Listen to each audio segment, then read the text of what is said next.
ஒரு காலத்தில் தமிழ்நாட்டின் கொங்கு நாட்டில் ஒரு தைரியமான வீரன் பிறந்தார். அவரின் பெயர் தீரன் சின்னமலை. அவர் சாதாரண மனிதர் அல்ல. அவர் சிங்கத்தின் இதயம் கொண்டவர். சிறுவயதில் இருந்து தைரியம். சின்னமலை சிறுவயதிலிருந்தே வித்தியாசமானவர். மற்ற குழந்தைகள் விளையாடும்போது அவர் குதிரை சவாரி கற்றார், வாள் சண்டை கற்றார், சிலம்பம் கற்றார்.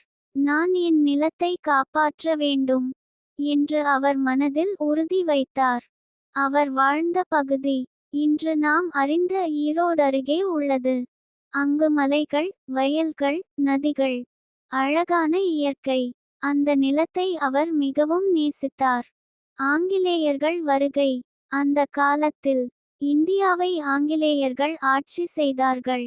அவர்கள் மக்களை கட்டாயமாக வரி கட்டச் செய்தார்கள். நாட்டின் செல்வத்தை எடுத்துச் சென்றார்கள். இதை பார்த்த சின்னமலை மிகவும் கோபமடைந்தார். நம் நாட்டை நாம் காப்பாற்ற வேண்டும் என்று முடிவு செய்தார். வீரர்களின் கூட்டம். அவர் கொங்கு நாட்டின் வீரர்களை அழைத்தார்.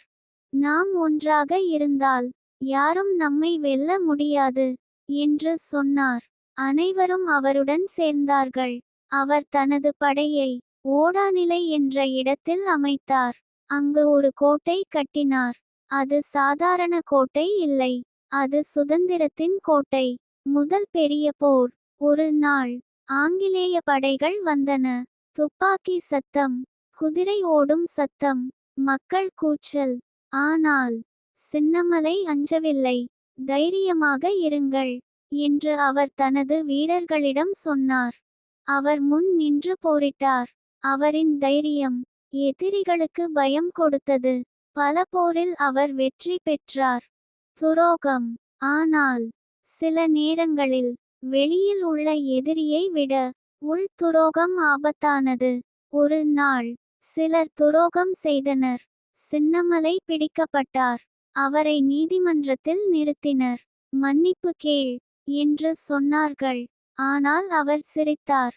நான் என் நாட்டுக்காக போராடினேன், அதில் என்ன தவறு என்று கேட்டார். இறுதி தருணம். அவரை தூக்கிலிட தீர்மானித்தார்கள். அந்த இறுதி நேரத்தில் கூட அவர் பயப்படவில்லை. நாடு சுதந்திரம் பெறும் நாள் வரும் என்று அவர் நம்பிக்கை வைத்தார். அவர் உயிர் தியாகம் செய்தார். உண்மையான வெற்றி.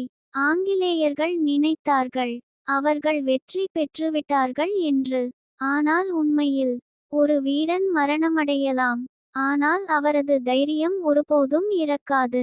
இன்று தமிழ்நாட்டில் பல இடங்களில் தீரன் சின்னமலை அவர்களின் சிலைகள் நிற்கின்றன.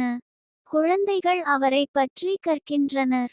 மக்கள் மரியாதையுடன் அவரின் பெயரை சொல்கிறார்கள். தைரியம் இருந்தால் நாம் பெரிய காரியங்கள் செய்யலாம்.